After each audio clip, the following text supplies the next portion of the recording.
याशिका पाटोदी आपके साथ और आप देख रहे हैं SBCN टाइम्स। बुलेटिन में वक्त हो गया है आज की अहम खबरों का। शनिवार को देर शाम 5:30 बजे करीब रामपुरा मनासा रोड पर हांसपुर फंटे पर मुंदड़ा पेट्रोल पंप पर बाइक में पेट्रोल भरवाते समय अचानक एक व्यक्ति गोविंद पिता सद्या बंजारा निवासी सारेलिया फोफलिया उम्र 50 वर्ष थाना क्षेत्र कुकड़ेश्वर बेसुध होकर गिर गए। सूचना पर मनासा थाना 108 एम्बुलेंस पायलट चंद्रकांत शर्मा व एएमटी लोकेश शर्मा मौके स्थल पहुंची व उक्त व्यक्ति को तत्काल उपचार के लिए मनासा शासकीय चिकित्सालय लाए, जहां पर डॉक्टरों ने उक्त व्यक्ति को मृत घोषित किया।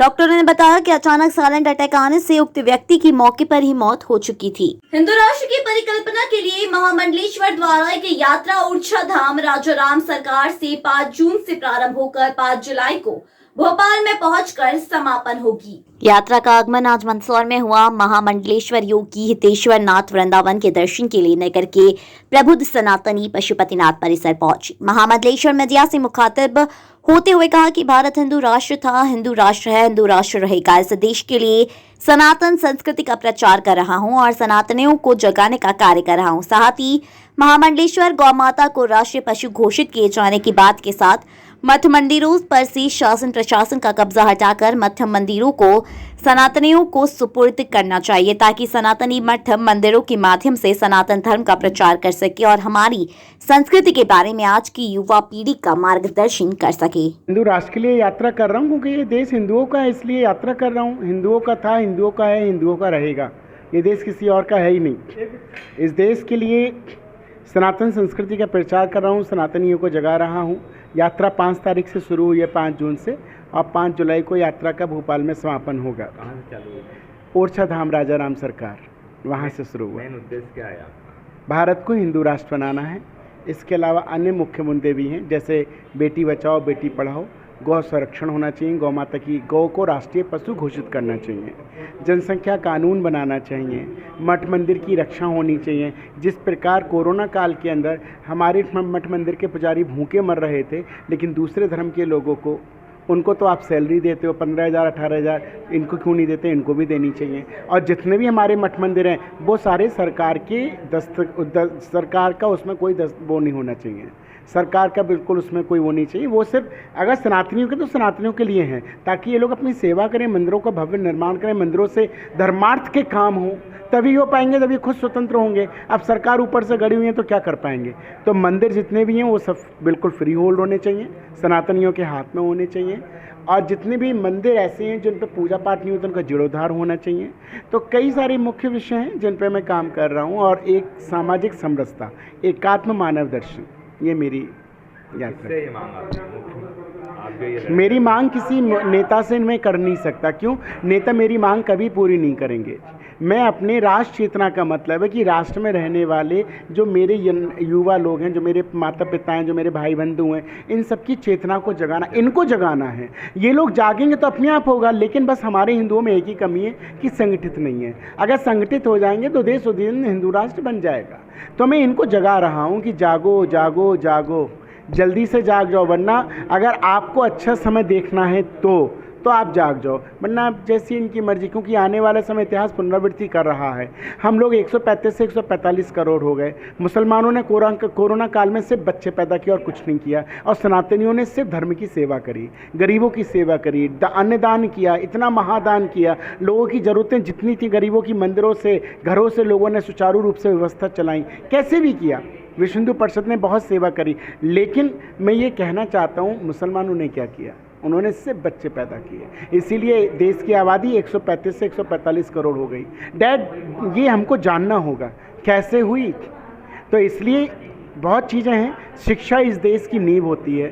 शिक्षा में मैं आपको बताना चाहता हूँ, जितने कॉन्वेंट स्कूल हैं वो भारत से बंद होने चाहिए। गुरुकुल की पद्धति को चलाना चाहिए। फिर से सरस्वती शिशु मंदिरों के जितना हो सके उतना निर्माण करो, ताकि आप अगर घर में अभिभावक शिक्षा नहीं दे सकते तो बच्चा विद्यालय में जाके ये सीखे मैं पैर कैसे छूने होते हैं। भोजन से पहले भोजन मंत्र बोलना चाहिए। युवाओं से यही कहूँगा, युवाओं ये देश तुम्हारा है, हिंदुओं का देश है। अपनी हिंदू संस्कृति को जानो, सनातन को जानो। और साफ साफ इस्लाम में लिखा हुआ है कि अगर सनातनी अपने धर्म के बारे में समर्पित हो जाएगा, सनातन के प्रति जागरूक हो जाएगा, तो इस्लाम खतरे में आ जाएगा। तो सनातनी जाग रहा है, इस्लाम खतरे में आ रहा है और खतरे में आना भी चाहिए। ये देश हिंदुओं का था, हिंदुओं का है, हिंदुओं का रहेगा। और सिर्फ भगत सिंह, सुखदेव, राजगुरु, इनकी विचारधारा के साथ आप इस देश की सेवा में लग जाइए, आपको देश प्रणाम करेगा। मेरा नाम महामंडलेश्वर योगी हितेश्वर नाथ, वृंदा। 35 वर्ष पूर्व मैंने मेरी माता जी के नाम पर पिपिया मंडी कॉलेज के पीछे कनघट्टी रोड पर सर्वे नंबर 1 रकबा 2.861 आरी जमीन खरीदी थी।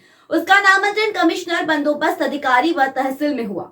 अभिभाषक नवीन कुमार ओझा ने मीडिया से चर्चा करते हुए बताया कि कुछ कतिपय भूमाफियाओं द्वारा उनकी जमीन पर अवैध कब्जा जमाने व उन्हें उस जमीन से बेदखल करने को लेकर कई प्रयास किया गया।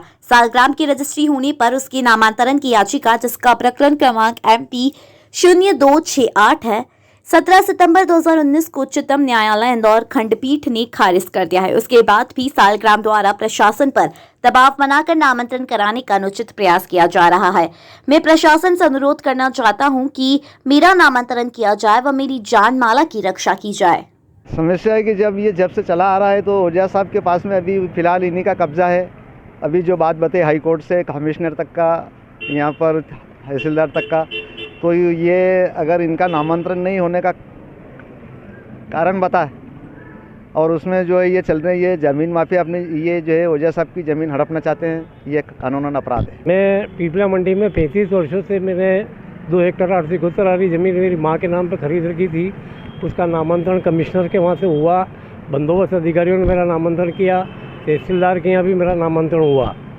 किंतु विगत अभी कतिपय माफिया ग्रुपों के द्वारा, जिसमें मुकेश सोनी, बंशी पोरवाल, सालग्राम, इनके द्वारा तहसीलदार पटेल को के नामांतरण न करने के, उसमें 50 लाख रुपए की रिश्वत मांगने का झूठा आरोप लगाया था। और क्योंकि सालग्राम के नाम पर रजिस्ट्री है, पर उसका नामांतरण की याचिका हाई कोर्ट में उसकी खारिज हो चुकी है, जिसका प्रकरण क्रमांक MP 0268 है, जो 17/9/2019 को खारिज हो चुकी है। उसके बावजूद भी प्रशासन पर दबाव बनाकर ये जबरन ज़मीन का नामांतरण कराना चाहते हैं। मैं मेरा वहाँ नौकर के रहने के लिए मकान की व्यवस्था कर रहा था, जो कल नगरपालिका ने आके रोका। वहाँ मौका पंचना भी बनाया, क्योंकि मैंने नगरपालिका के द्वारा अनुमति नहीं ली थी। जितना बना हुआ था उसका काम मैंने रोक दिया है। अभी किसका वहाँ पे कब्जा मेरा चला रहा है। और नामांतरण भी आपका ही है? नामांतरण मेरा नहीं कर रहा ना, प्रशासन कर नहीं रहे। प्रशासन कर नहीं रहा। कहाँ का मामला है ये पिपला मंडी। आप क्या चाहते हैं? आप मैं चाहता हूँ कि प्रशासन इसमें कार्रवाई करे, क्योंकि रात में कुछ 8-10 लोग आए थे वहाँ। मेरा जो नौकर काम कर रहा था उसके संबंध में उसको व्यापार को 2 जने घेर के खड़े हो गए। वहाँ ईंटों से बना हुआ मकान उसको तोड़ दिया, मकान तोड़ दिया, मेरा बनी हुई दीवारें तोड़ दी, जान से मारने की धमकी। अगर आपकी सुनवाई नहीं हो तो अगला कदम क्या रहेगा? अगला कदम यह रहेगा कि मैं अनिश्चितकालीन धरने पर बैठूंगा, क्योंकि वहाँ मौके पे स्थिति मरने मारने तरीके हो जाती है। पुलिस ने मेरे खिलाफ झूठा 145 का मुकदमा बनाया। कौन है सामने वाले लोग जो आपके खिलाफ ऐसा कर रहे हैं? बंशी पोरवाल है, सालग्राम पिता नानूराम बागरी है, और आपका उमराव सिंह पिता मोर सिंह है, और एक और कोई महिला है जो कह रही कि मैं ये ज़मीन का 2 बीघे का एग्रीमेंट मैंने। क्या चाहते हैं ये लोग? अतिक्रमण चाह रहे हैं, जबरन मेरे से कब्जा छीनना चाह रहे हैं, जबकि हाईकोर्ट में मेरी अपील पेश हो गई है, अपील एडमिट हो गई है। आपका शुभ नाम? मेरा नाम नवीन कुमार ओझा, एडवोकेट मंदसौर। मंदसौर शहर के गांधी चौराहा पर जिला कांग्रेस कमेटी ने प्रदेश सरकार के खिलाफ दिया धरना। भ्रष्टाचार सहित अन्य मुद्दों पर भाजपा को घेरा, राज्यपाल के नाम तहसीलदार को सौंपा ज्ञापन। मंदसौर शहर के गांधी चौराहा पर जिला कांग्रेस कमेटी ने भ्रष्टाचार और बदहाल कानून व्यवस्था को लेकर धरना प्रदर्शन किया। करीब 2 घंटे चले धरना प्रदर्शन में कांग्रेस ने लोगों की आस्था से जुड़े धार्मिक स्थल महाकाल कॉरिडोर और मंदसौर पशुपतिनाथ सहस्त्र शिवलिंग मंदिर का गुणवत्ताहीन निर्माण के साथ ही सतपुड़ा भवन, अग्निकांड की जांच सहित अन्य कई जनहितैषी मुद्दों को लेकर प्रदर्शन किया। धरना प्रदर्शन के बाद कांग्रेसी नेताओं ने राज्यपाल के नाम तहसीलदार रमेश मसारी को ज्ञापन सौंपा।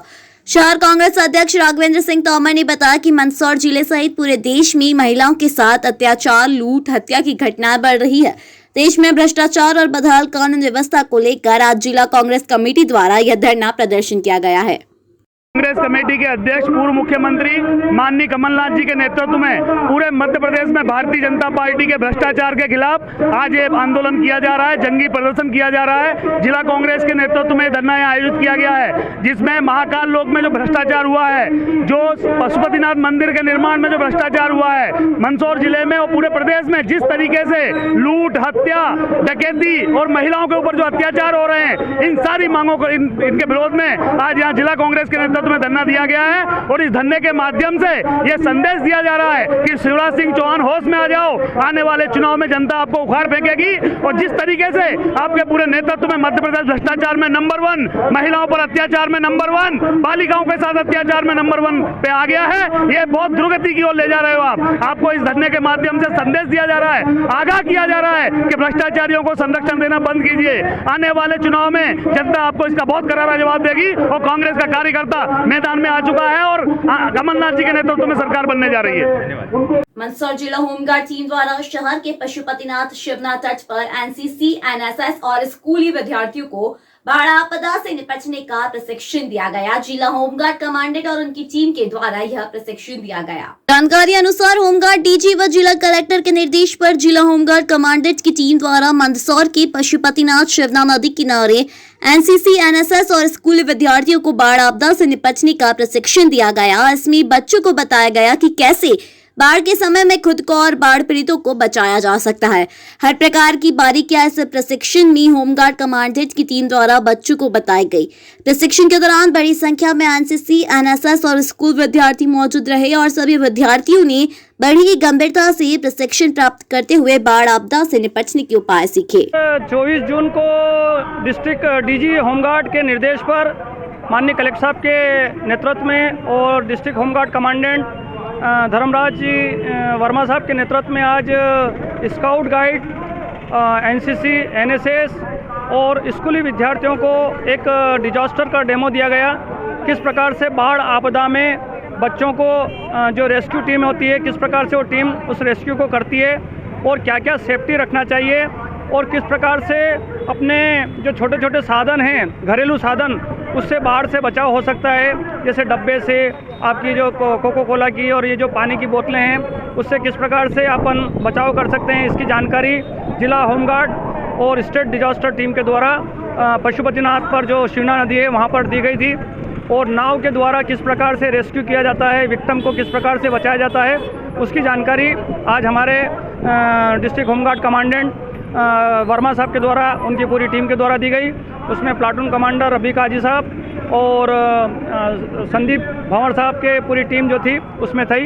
इस पूरे रेस्क्यू अभियान के दौरान स्काउट, होमगार्ड और एनएसएस के और हिंदुस्तान स्काउट गाइड के कैडेट थे, जिन्होंने पूरा ये टीम इस पूरा रेस्क्यू को सीखा और देखा बड़ा नज़दीक से। सर, मैं जिला एनसीसी कोऑर्डिनेटर विजय सिंह पुरावत, मेरे साथ जितेंद्र कनौजिया जी और हरीश परियार भी उपस्थित थे। सर, जय हिंद। सर, मोदी सरकार के 9 साल पूरे होने पर मंदसौर भाजपा कार्यालय पर विधायक यशपाल सिंह सिसोदिया व भाजपा जिला अध्यक्ष नानालाल अटोलिया ने प्रेस वार्ता आयोजित कर बताई सरकार की उपलब्धियां। मंदसौर बीजेपी कार्यालय पर विधायक यशपाल सिंह सिसोदिया व बीजेपी जिला अध्यक्ष नानालाल अटोलिया ने प्रेस वार्ता को संबोधित करते हुए केंद्र में मोदी सरकार के 9 वर्ष पूरे होने पर सरकार द्वारा किए गए महत्वपूर्ण कार्यों के बारे में बताया। उन्होंने कहा कि केंद्र की मोदी सरकार ने आयुष्मान भारत योजना, रोजगार योजना, संबल योजना, प्रधानमंत्री आवास योजना सहित कई महत्वाकांक्षी योजनाएं आमजन के लिए चलाई, जो कि जनता के लिए काफी हितकारी साबित हुई। प्रदेश में भी शिवराज सरकार बेहतर कार्य कर रही है। हाल ही में लाडली बहना योजना से प्रदेश की सभी बहनों के चेहरों पर खुशी आई। इस प्रकार विधायक व बीजेपी जिला अध्यक्ष ने मोदी सरकार के 9 साल पूरे होने पर सरकार की उपलब्धियां गिनाई और उसको लेकर 30 मई से 30 जून तक हमारा महासंपर्क अभियान पखवाड़ा चल रहा है, जिसमें विभिन्न प्रकार के कार्यक्रमों का आयोजन हो रहा है। 9 वर्ष में जो विकास कार्य हुए हैं, जो भारत की प्रभुत्व दुनिया ने मानी है और जिस प्रकार से भारत पूरे दुनिया में एक शक्तिशाली राष्ट्र के रूप में माननीय मोदी जी के नेतृत्व में, मोदी जी की सरकार के नेतृत्व में उभर रहा है, उस बात को लेकर और प्रदेश में पिछले 18 वर्षों से लगभग 18 वर्षों से भारतीय जनता पार्टी की सरकार, शिवराज जी मुख्यमंत्री के रूप में सेवा कर रहे हैं। उनके नेतृत्व में, मार्गदर्शन में जो योजना बनी है, जो विकास मध्य प्रदेश में हुआ है, उसको लेकर और बीच में 2003 से पहले जो कांग्रेस की सरकार थी, 50 वर्षों से कांग्रेस की सरकार थी, बीच में 15 माह फिर कांग्रेस की सरकार आई। तो आज की जो प्रेस कॉन्फ्रेंस थी वो अंतर करने का था कि कांग्रेस की सरकार 50 वर्षों से रही, फिर 15 माह रही, उसमें काम करना, उसमें विकास क्या हुए और 18 वर्षों में मध्य प्रदेश में क्या विकास हो, आंकड़ों सहित, विथ प्रूफ आंकड़ों सहित आज माननीय विधायक जी और उनने आंकड़े आपके समक्ष रखे हैं और जो संगठनात्मक जो काम चल रहे हैं उसके बारे में भी आपके सामने जानकारी हम लोगों ने रखी है। सबका साथ, सबका विकास, सबका विश्वास, सबका प्रयास, और जो विकास हुए हैं वो आपके माध्यम से जनता के बीच जाए, इसी को लेकर आज प्रेस कॉन्फ्रेंस का आयोजन किया था। मोदी जी के यशस्वी कार्यकाल के 9 वर्ष पूर्ण हुए हैं और 2024 में आम चुनाव लोकसभा को लेकर के होने वाले, तो चूँकि 2023 की दहलीज पर हम खड़े हैं और 2024 लोकसभा के चुनाव सन्निहित है। 9 वर्ष उपलब्धियों से भरे पड़े हैं, चुनौतियों से भरे पड़े हैं और इन 9 वर्षों में प्रधानमंत्री नरेंद्र मोदी जी के नेतृत्व में, उनके मार्गदर्शन में न केवल हिंदुस्तान बल्कि हिंदुस्तान की ख्याति, भारत की ताकत, भारत की शक्ति विश्व मानने पर मजबूर हुआ है। आज मोदी जी की आगमन को लेकर के, मोदी जी की नीतियों को लेकर के, मोदी जी के आह्वान को लेकर के पूरा विश्व स्वीकार करता है, पलक पावड़े बिछा करके प्रधानमंत्री जी का सम्मान और स्वागत करते हैं।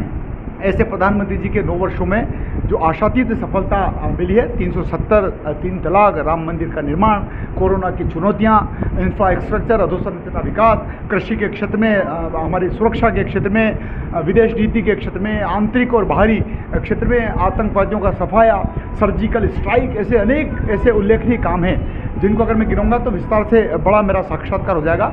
9 वर्षों के इस कार्यकाल को लेकर के भारतीय जनता पार्टी ने 30 मई से लेकर के 30 जून तक, पूरे 1 माह तक, 30 दिन तक संगठन ने बड़े काम हाथ में लिए हैं और इसी को हम जन जन तक पहुंचाने का काम करें। उसी के साथ साथ माननीय मुख्यमंत्री शिवराज जी के 18 वर्ष के कार्यकाल बनाम कमलनाथ जी की सरकार के समय के 15 माह के कार्यकाल का जो हमने तुलनात्मक दृष्टिकोण से एक खाका तैयार किया है। और मैं ये भी कहना चाहूँगा आपके माध्यम से कि ये जो 2018 से 2022 के जो 5 वर्ष का जनादेश हमको जो मिला था, भारतीय जनता पार्टी की सरकार 2000 प्रारंभ में नहीं थी। अगर आप देखें तो 15 महीने में भारतीय जनता पार्टी प्रतिपक्ष में था, 2 वर्ष कोरोना के कालखंड के थे, 3.5 साल तो हमारे ऐसे ही बीत गए। ये जो बाद के 1.5 साल हमको मिले हैं शिवराज जी के नेतृत्व में, ये 1.5 वर्षों में जिस प्रकार से हमने काम को उठा करके शीर्ष पर पहुंचाने का काम किया है, ये वास्तव में बहुत चुनौती वाले थे। एक सरकार को 5 साल का जनादेश मिलता है, लेकिन मध्य प्रदेश में वर्तमान में शिवराज जी के नेतृत्व सरकार को तो मात्र 1.5 वर्ष ही मिला है। अगर आप गुणा भाग लगाएंगे तो मैं फिर दोहराना चाहूँगा, 1.5 वर्ष कमलनाथ जी के, 2 वर्ष कोरोना के कालखंड के, 3.5 साल तो हमारे ऐसे ही चले गए। और इन 15 महीनों में जो शिवराज जी के नेतृत्व में आशातीत सफलता मिली, जिस प्रकार से हितग्राही मूलक योजना आई है, फिर चाहे वो लाडली बहना हो, बड़ी योजना, 1,25,00,000 बहनों के खाते में हर महीने 10 तारीख को पैसे देना, इतिहास के पन्नों पर लिखा गया है। सरकारें कहती जरूर है कांग्रेस की, हम ये कर देंगे, हम वचन पत्र में ये कर देंगे, लेकिन पालन नहीं करते। हमने तो चुनाव तो 4 महीने बाद है, इन 4 महीनों में 1,25,00,000 बहनों के खातों में पैसा जाएगा। देखिए बजट हम अगर 12,000 करोड़ का पास करते हैं तो 15,000 करोड़ पे सप्लीमेंट्री में जाएगा।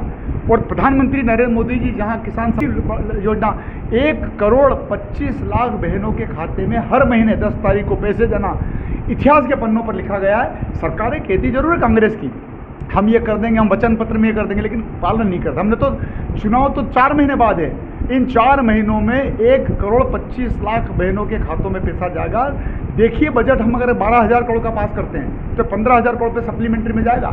और प्रधानमंत्री नरेंद्र मोदी जी जहां किसान सम्मान निधि अगर 6,000 रुपये देते हैं, तो माननीय शिवराज जी कल तक 4,000 रुपये अतिरिक्त देते थे, उसको भी बढ़ा करके उन्होंने 6,000 रुपये कर दिया।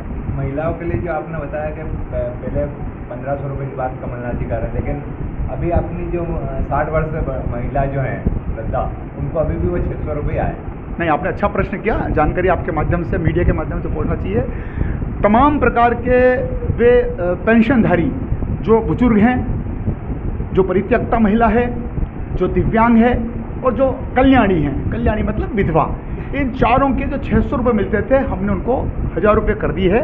1,000 रुपये उनका हो गया, 1,000 रुपये लाडली बहना का हो गया, 1,000 रुपये किसान सम्मान निधि हो गया। सरकार रेवड़ियाँ सबको बांटती है, गरीब परिवार उसको रेवड़े हैं, किसान है उसको रेवड़े हैं। मध्यम वर्गीय परिवार के लिए सरकार ने क्या? देखिए, मध्यम वर्ग के परिवारों को लेकर के भी मध्य प्रदेश में और केंद्र में भारतीय जनता पार्टी की सरकार ने अगर हम कहेंगे तो लघु एवं सूक्ष्म उद्योग, अगर हम कहेंगे कि रोज़गार मेले, ये नज़र नहीं आते क्या?